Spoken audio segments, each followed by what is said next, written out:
The story so far. In the first book, Harry Potter and the Ancient Nemesis. When 10-year-old Lydia Ward visited her Uncle Ambrose, he showed her a mysterious diary. It introduced her to a magical community of witches and wizards living alongside our own. The parts of the diary they could read spoke of a plot against both communities. It also revealed that the person most likely to foil the evil plans was a wizard detective or aura called Harry Potter. They visited London and found that the diary was speaking the truth. Witches and wizards did exist, and Harry Potter was the head of the aura office. The niece and uncle were drawn into the investigation of the diary and its plot. Researcher Hermione Granger-Weasley, wife of Ron, Harry's second-in-command, suggested they visit Professor Draco Malfoy. They needed to learn about the old magic mentioned in the diary. Thus, Lydia was introduced to the world of magic and visited Hogwarts School of Witchcraft and Wizardry. From there they went on with Harry, Ron and Draco to follow a trail of clues they hoped would lead them to the diary's owner. While examining traces of old magic in Ireland, Harry was captured and transported to an abandoned mine in Cumbria. With help from Lydia, they tracked down the mine and went to rescue Harry. They too were caught and taken to the underground lair of the diarist, Granville Glenson. Granville had used the old magic to make himself a wizard. Unknown to him, he was already a wizard, and the transformation he had performed was killing him. They were visited by Lucius Malfoy, Draco's father. He explained that Granville had been duped, took all their wands, and abandoned them far underground. The cavern they were in was due to collapse as Granville and his magic died. To save Harry and the other captives, Granville used his magic ritual to make Lydia a witch. Granville died, but Lydia was able to rescue her friends. They went into hiding at Harry's house in Grimmauld Place, letting Lucius and the plotters believe they were dead. Enlisting the help of Harry and Ginny's friend, reporter Dennis Creevy, they tracked down the plotters. They were working for someone called Aloria Rakison, and were stirring up animosity towards the Muggles. The team broke into a ritual being performed by these new Death Eaters, capturing Lucius Malfoy and others. In the fight, Ambrose caused Lucius to conjure a magical chicken. They discovered, again thanks to Lydia, that Aloria Rakison was posing as the American head teacher of Hogwarts, Kelly Lee. They confronted Professor Lee, but she escaped. The team traced her to Beverly University in Salem, Massachusetts.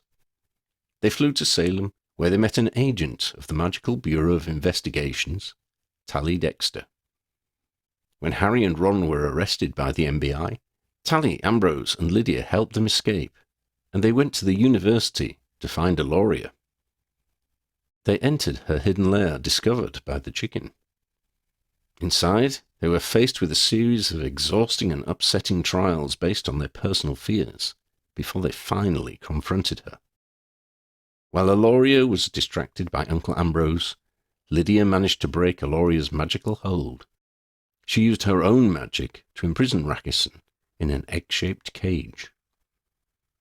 After clearing up the confusion with the MBI and handing over Aloria into their custody, the team returned to London.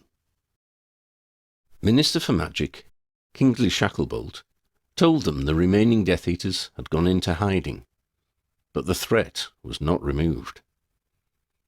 Minerva McGonagall resumed her role as head teacher. Lydia gained a place at Hogwarts. Hermione transfigured the chicken into a cat, replacing Ambrose's cat who had gone missing. In the second book, Harry Potter and the Tarnished Sentinel.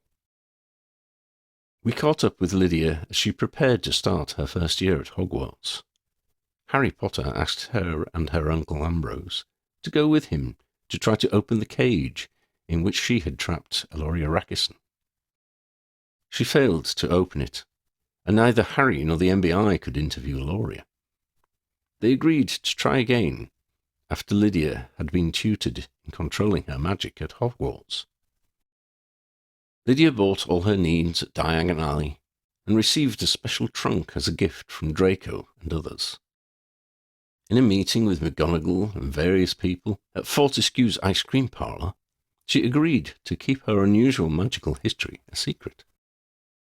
On the Hogwarts Express, and accompanied by her cat, the former chicken, Xander, she made friends with Teddy Lupin and Freddie Fortescue.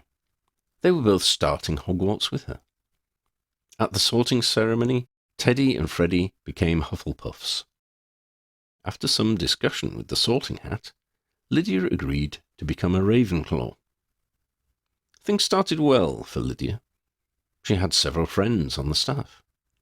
They included Professors Verdi, Potions, Flitwick, Charms, Malfoy, Defence, and Longbottom, Herbology. However, one day she saw Freddie being bullied. She stepped in and used her magic on the bullies in front of a crowd of students. From that point on, she and Freddie were firm friends. Teddy Lupin started to back away, and rumours about Lydia spread. Returning to school a day early after the Christmas holidays, Lydia woke up in a bad mood. She went down to breakfast and waited for Freddie. While waiting, she took out her bad mood on Gryffindor first-year Sophie Inkwood and upset her. Sophie walked away without her breakfast. Freddie joined Lydia and encouraged her to apologise to Sophie. She did, and the three of them became close friends. The friends suffered a year of being shunned by much of the student body because of the rumours about Lydia. Then Sophie joined the Gryffindor Quidditch team, and, because of her outstanding skill, became a Hogwarts celebrity. There was still some animosity, but after Sophie survived an attack by the Slytherin Beaters, with help from Lydia, the three friends became popular. While all this was going on, Harry was tracking down the Death Eaters. He managed to infiltrate their organisation with 2 undercover agents. However, the agents were captured, and Harry mounted a rescue. They saved one agent, but the Death Eaters killed the other. As they escaped one of their auras, Tempest Savage was also killed. The Death Eaters went into hiding again. At Hogwarts, and now in the 3rd year, Hagrid took Lydia into the Forbidden Forest to meet some of the creatures there. She talked to some unicorns, and Hagrid introduced her to Maddox, the holy man of the centaurs. Maddox told her that she is special, beloved of nature, and the queen of the 1,000 forests. He presented her with a silver circlet, which became invisible as she wore it. Lydia had been having unsettling dreams since becoming magical. At first, she couldn't remember them, but as she entered the 4th year, they became more vivid and more memorable. She repeatedly saw, and then finally met, a threatening presence she called the Grey Watcher. In Potions class one day, she believed she could see something in the crucible left for her to use in a potion recipe. Unable to clean the crucible, she took it to Professor Verdi. Horrified, Verdi took her into his study to explain. The blobs in the crucible, which only she and Verdi could see, were a hidden hydra. Verdi believed it was an attempt on Lydia's life. He freed the hydra, and, in the form of a vampire beast, attempted to kill it. Lydia had to save the professor by using her magic. Lydia detected that Verdi was sending a message about the hydra. The message was sent to her uncle. It suddenly became clear to Lydia that her uncle was a powerful wizard who had been manipulating her all along. In anger, she took Harry Potter to Eloria Rakison's cage and freed her for herself, Harry, and the MBI to interrogate.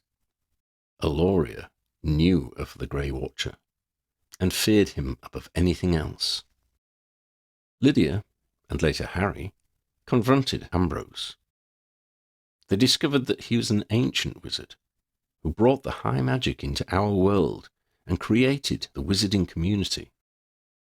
They learnt that in doing so he unwittingly stole the power from the altar world, a world which lies unseen in parallel with ours. The Grey Watcher is the emissary of the altar world, and Lydia's dreams revealed he was trying to breach the wall that separates their world from ours.